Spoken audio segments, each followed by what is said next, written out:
Alright, guys, hopefully this is working. Sorry, this is so last minute. I didn't know I'd be missing these last two classes for softball until Friday afternoon, but thank you for bearing with me. And yeah, hopefully this screencast can still get some math done for us. So, we just did factoring word problems, and we're still going to need factoring to do this next unit, but we are switching gears a bit. This next unit is called rationals,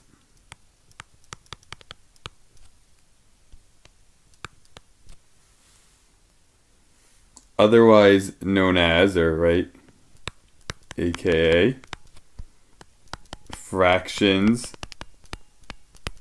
in algebra. So a lot of you guys have been saying, like, when are we going to do the fractions unit this year? And I kept saying, this isn't fourth grade, we don't have a fractions unit.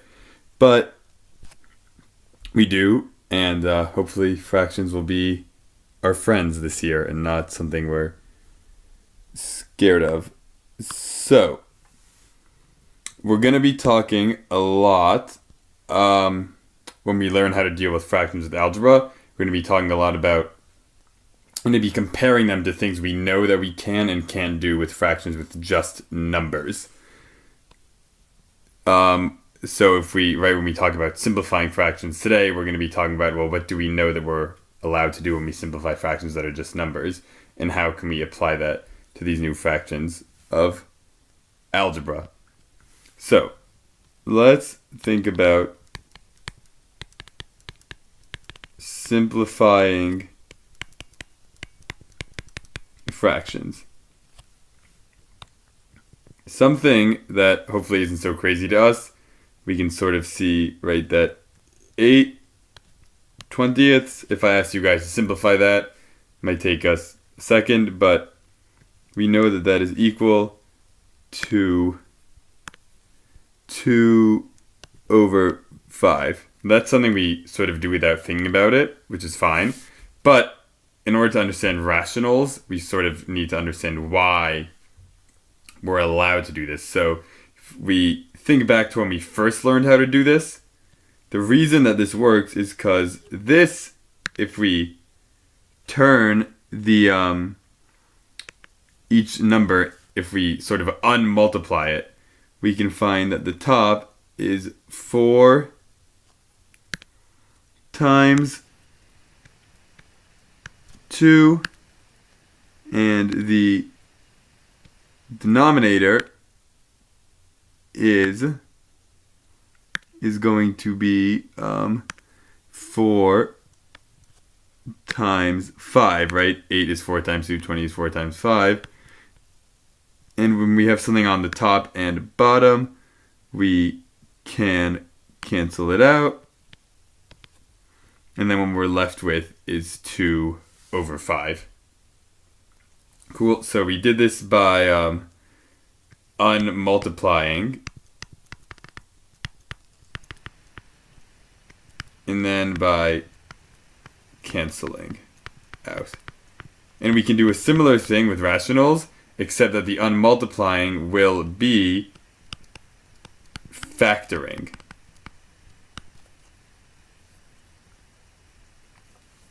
So let's do our first example with some variables in there.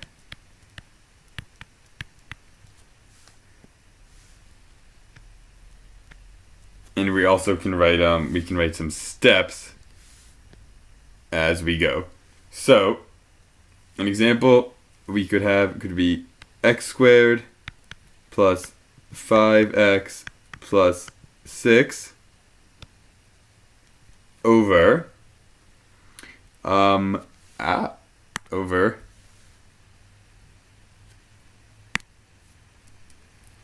4x plus 12. So, our first step is always going to be factor the top and the bottom, or what we really call them, the numerator and denominator. When we do that, we have to have all of our different kinds of factoring in the back of our head. What I mean by that is, if we look at the top, right, it has this x squared plus 5x plus 6. That's a pattern we're used to seeing. We were looking in this for factors of 6 that add up to 5. That is x plus 3 and x plus 2. The bottom, we can't factor that way. There's no x squared. But we can factor by undistributing. I can take out a 4 from both of those and get x plus 3, right? Because 4 times x is 4x, and 4 times 3 is 12. Let's pause for a sec. Remember, this top factoring is like the unfoiling kind. Factors of the last, which is 6, that add up to the middle, which is 5. So positive 3 and positive 2. In the bottom, I undistribute a 4 from 4x and 12. And now, if we look, we can see this x plus 3 in parentheses I have on the top and on the bottom, which means I can cancel it out. So our really next and last step is cancel out. And I am left with x plus 2 over 4. But I want people to understand, I want us to see that this is analogous. It's the same, right? This process with just numbers is really the same as when we add variables. We factor, and we see what common factors we have, and we cross them out.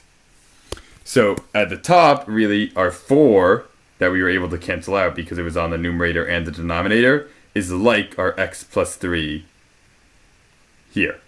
So it is harder because we are dealing with, variable factoring and not just thinking of things that can go into 8 or go into 20 that are the same, but it's the same concept. It's a good time now. Well, let me leave this since I know if I was doing this in class, you guys would all say don't go on to the next page yet, but I don't know if that's going to happen. So let me leave this for a couple seconds for people to write down. And then we're going to take a second to talk about things that we cannot do.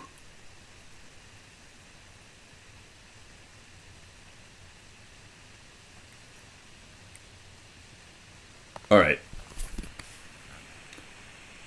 Common mistakes that are not allowed. So these things you guys are going to be tempted to do them with fractions and with rationals, but we are not allowed to do them. And it's mainly about what we are allowed to cancel out. So what I had here, right, with my 4 times 2 and my 4 times 5 and my x plus 3 and my x plus 3 over here, those things that I canceled out were being multiplied. We are able to cancel out things that are being multiplied, which are factors,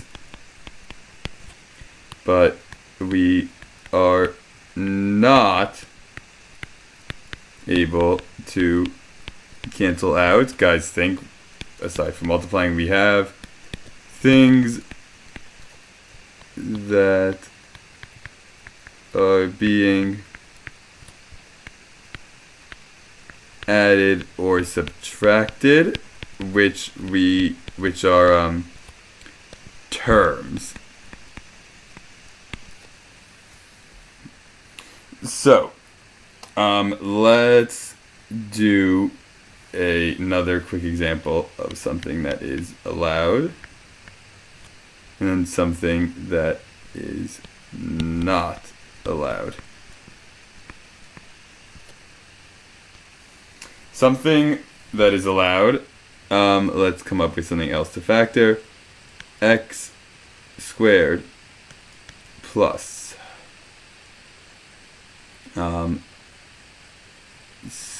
7x plus 12 over x squared minus x squared minus 16. And I think you guys will see, if some of you guys are already trying to go ahead and simplify this properly, I can imagine you might be making the common mistake.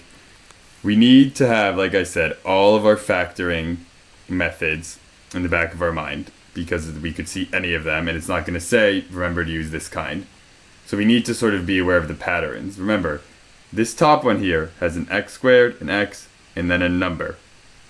So that is something that has got to be unfoiling. And when we unfoil the top, we're looking for factors of positive 12 that add up to positive 7.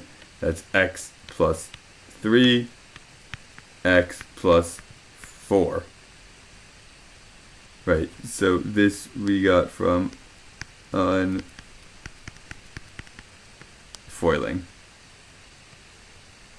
This bottom we are going to get by doing a trick that I'm not sure, hopefully we remember it. If we have something squared minus something else squared, that is a difference of squares. So it's x plus 4, x minus 4. Take a sec because I don't know if that's something we remember. When we have x squared minus 16, I want to, right, that's a something squared minus something else squared. I want to unsquare x and then unsquare 16, which will give me 4. And I have a plus and a minus is the only difference between those two things. Now if we look, I have two terms that can go away because I have an x plus 4. I have two factors that can go away in the x plus 4 in the top and the x plus 4 in the bottom. And when I do that, what's left is x plus 3 over x minus 4. Can cancel out things that are being multiplied. A good way to remember this is I can cancel out things in parentheses. I should not cancel out things not in parentheses. What I mean by that is to not do the following. Let's use the same example. People might be tempted to say, oh, well, I have an x squared on top and an x squared on the bottom. They're right on top of each other. It's great. Let's get rid of them. And then have left 7x plus 12 and the negative 16. I want to make it very clear what the distinction is between this. In this not allowed example, x squared is something that is being added in this top row. Same to here. X squared is 16 is being subtracted from x squared. X squared is not, in the bottom, is not being multiplied by anything. But over here, x plus 4 is one thing that is being multiplied by another thing. X plus 3. Same in the denominator. X plus 4 is one thing that is being multiplied by another thing. X minus 4. I think this is, I do expect this, but that's why we just got to practice it. This is something that is, and I'm going to test us when I'm back and make some mistakes on purpose and see if you guys can catch them, because that is definitely something that is not, we cannot do because they are being added. So that is how, that is how simplifying rationals works. The only other thing to know is when we have more complex examples. Which, what I'm talking about there, right, is just to use all of our different kinds of factoring.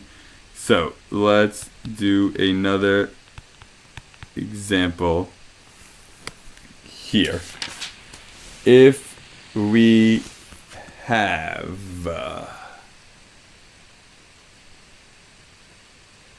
three 3x squared plus 5x minus 2 over x squared minus x minus 6. Right? Step 1 is going to be factor. Always. We need to factor because we need to get things multiplied before we can try to cancel out. We might remember how to factor something with a number in front of the x squared. We have to use the rainbow trick. So whereas in the previous unit, using the rainbow trick was like the whole problem, here it's just a part of it. We have to use the rainbow trick and then see if there's something we can cancel. So if we use the rainbow trick for this, let's do that on the side.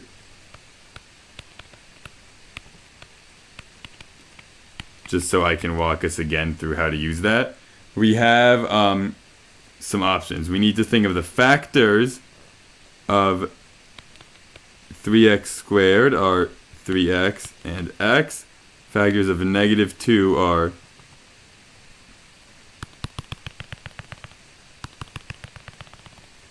1 and negative 2, or negative 1 and 2. So one option could be 3x plus 2 x minus 1. Remember, I don't know if this is right, but I'm putting my x factors first and then my factors of my number second, and we're going to rainbow and see if it works out. So when I rainbow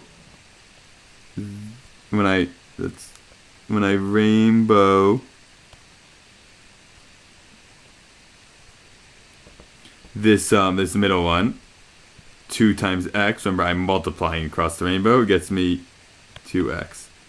Rainbowing this, I get negative 3x.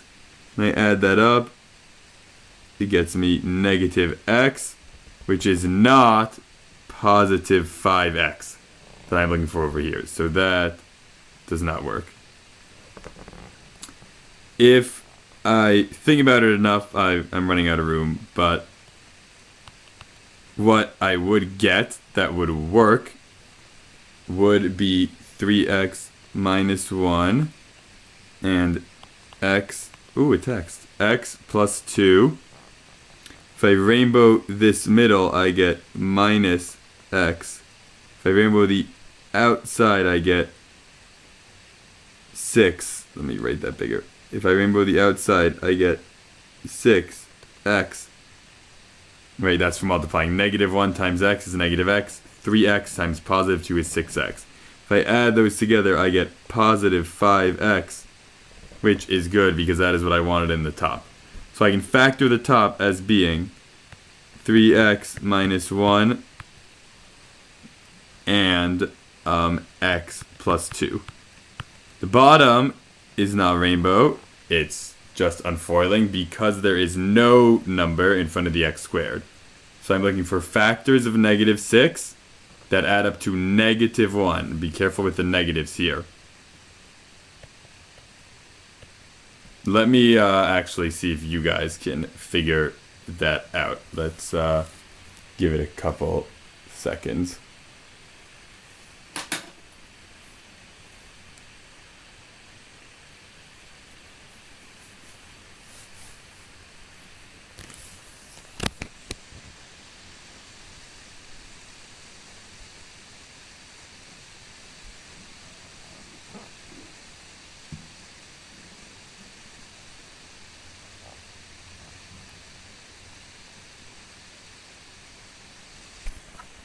All right, so if we got here, we should get x minus 3, x plus 2, -3 and +2 multiply to be -6 and add up to be -1. And now we look at it and we see, oh, I got an x plus 2 being multiplied in the top and the bottom. So they can go away. And what I am left with is 3x minus 1 and then x minus 3. Now I know we still have things in common.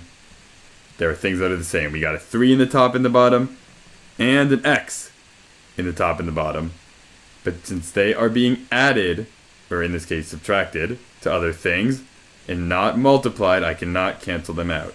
So this is my final answer. It cannot be simplified anymore. Alright, so I want to give people a chance to copy this down.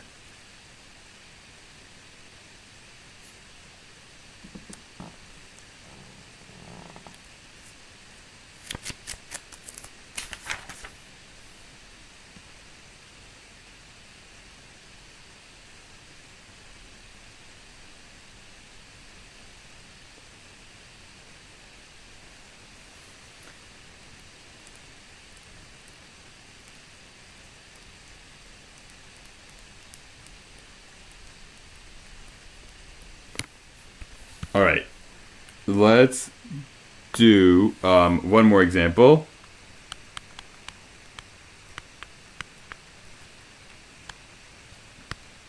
I'll ruin the surprise. In this example, we're going to be able to cancel out two things. So, if we have a numerator of x squared minus, let's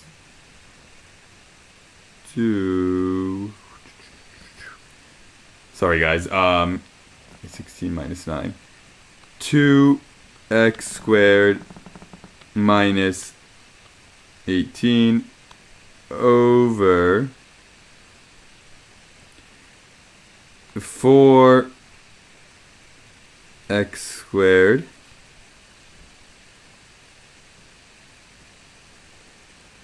four x squared plus 28x plus 48. There's a lot of stuff going on here, so let's try to work through it slowly. And this is what I'm saying when I say we need to think of all the kinds of factoring we have. And in this case, we're going to need to do them more than once. So, remember our refresher on our types of factoring.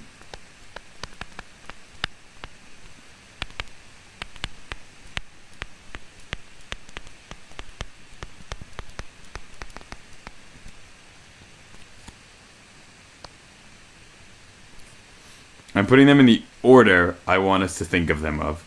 Really, always, and this is a hint for this problem, check if you can undistribute first. Then, see if you can do a difference of squares.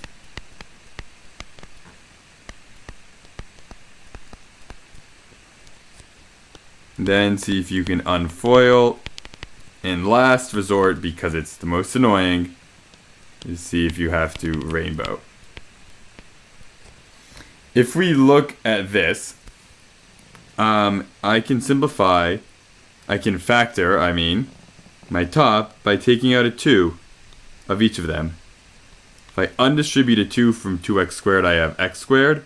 If I undistribute a 2 from negative 18, I have negative 9.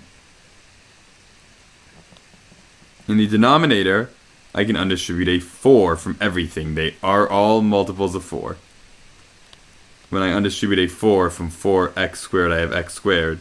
When I undistribute a 4 from 28x, I have 7x. When I undistribute a 4 from 48, I have plus 12. Guys, please undistribute this before trying to rainbow it. 48 is a huge number with many factors. It would be quite annoying to rainbow this. It's a lot better if we see we can take a factor of 4 out from everything first. Now, I am going to factor what's in here again. X squared minus 9 is a difference of squares.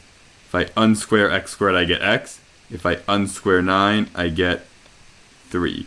And the difference of squares trick tells me I have to have a plus 1 and a minus 1.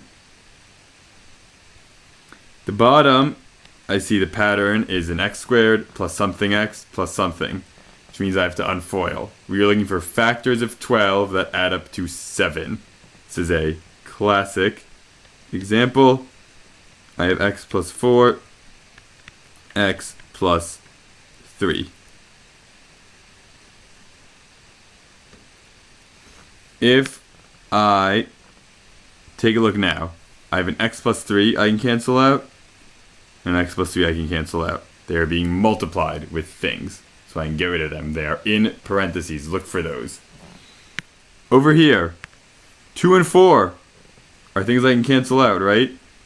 Something we should be cool with is turning 2 over 4 into 1 over 2. So this can go away, right? It's like a 1, and this becomes like a 2.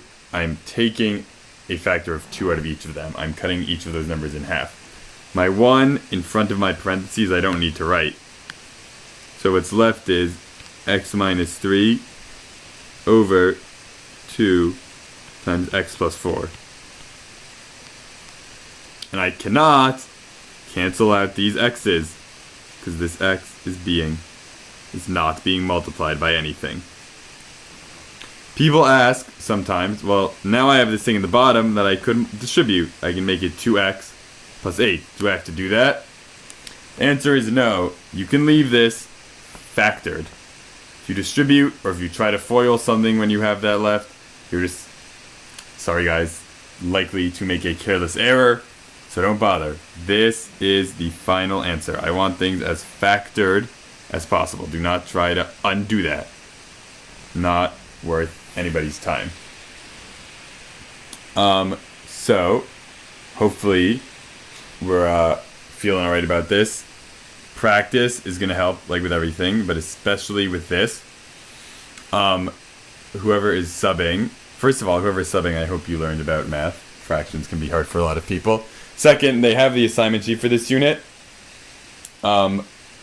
which has the homework on it. Let me just write out, actually, it'd be kind of clever if I pulled it up on the screencast.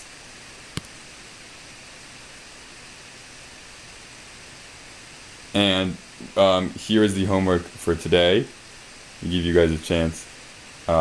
Their test is Wednesday, May, crazy, already May 2nd, guys, alright? So you should have this. You should try to get started on the homework now. Work with each other. Try to catch each other's of that common mistake. And we will, that's just, again, a thing with just seeing more and more examples. And when we see more types, I think will be cool also with like remembering our different kinds of factoring. Last thing I wanted to say that I briefly mentioned, but if you guys probably didn't write it down, because we had the quiz on Friday and then we went outside. The final exam is Monday, June 11th. That is the Monday in the last week of school. We end school on Wednesday, June. Let me double check that. Yeah, it's Wednesday. We end school on Wednesday, June 13th. The final is going to be Monday, June 11th. So then the last day of school, we do not have to worry about it. The thing that's better for everyone. So get started on the homework. Please work on it. Respect our sub. And I will see you guys in the halls tomorrow or in class on Wednesday. Now, I never remember how to stop this.